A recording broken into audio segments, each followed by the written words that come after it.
सभी बड़ों को प्रणाम और छोटों को बहुत सारा प्यार। आज की कहानी का शीर्षक है सात परियां और मूर्ख शेख चिल्ली।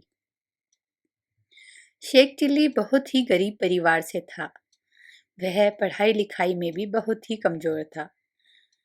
अगर वो किसी चीज में माहिर था तो वो था दिन भर बस खेल कूद करना। अपना सारा समय वह मोहल्ले के लड़कों के साथ कंचे खेलने में बिता दिया करता था। इसी तरह उसका पूरा बचपन बीत गया। धीरे धीरे वह बड़ा होता चला गया, लेकिन उसकी आदतें नहीं बदली।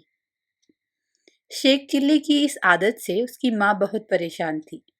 वह चाहती थी शेख चिल्ली अब बड़ा हो गया है तो उसे कुछ काम धंधा करना चाहिए ताकि घर की हालत सुधर सके।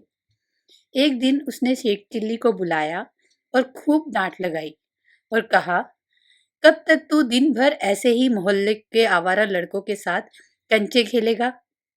अब तो तू बड़ा हो गया है और हट्टा कट्टा भी है, तो तू कोई नौकरी क्यों नहीं करता?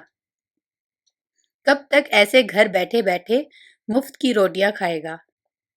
माँ की बात सुनकर शेख चिल्ली ने कुछ भी नहीं कहा।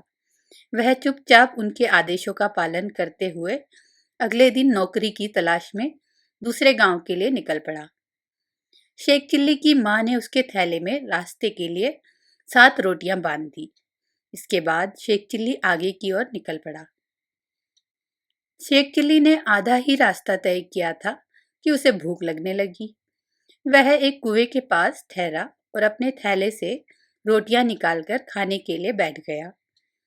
माँ की दी हुई 7 रोटियों को देखकर वह कहने लगा, एक खाऊं, 2 खाऊं, 3 खाऊं कि सातों को खा लूं। संयोग से उसी कुएं में 7 परियां भी रहती थी। शेख चिल्ली की खाने वाली बात सुनकर वे घबरा गई। उन्हें लगा कि वह उन परियों को खाने की बात कर रहा है। डर के मारे वो सातों परियां कुएं से बाहर आई और शेख चिल्ली से विनती करने लगी कि वह उन्हें न खाए। परियों ने शेख चिल्ली से कहा, हमें मत खाओ, हम तुम्हें एक जादुई घड़ा देंगे। उस घड़े में तुम जो भी मुराद मांगोगे वह पूरी हो जाएगी। शेख चिल्ली ने परियों से जादुई घड़ा लिया और फिर वापस अपने घर चला गया। घर पहुंचकर उसे अपनी माँ को परियों वाली बात बताई। माँ यह सब सुनकर हैरान थी। उसने सोचा क्यों ना परियों द्वारा दिए गए जादुई घड़े को आजमा कर देखा जाए। माँ ने घड़े से ढेर सारे पकवान की इच्छा मांगी। इतना कहते ही उसके सामने तरह तरह के पकवान थालियों में सज गए। दोनों ने उस रात भर पेट खाना खाया। इसके बाद शेख चिल्ली की माँ ने उस जादुई घड़े से ढेर सारा धन मांगा और दोनों अमीर हो गए। यह सब देखकर शेख चिल्ली की माँ बहुत खुश थी, लेकिन उसके मन में डर था कि गांव वाले उसके मूर्ख बेटे से उनके अमीर होने का राज न उगलवा लें।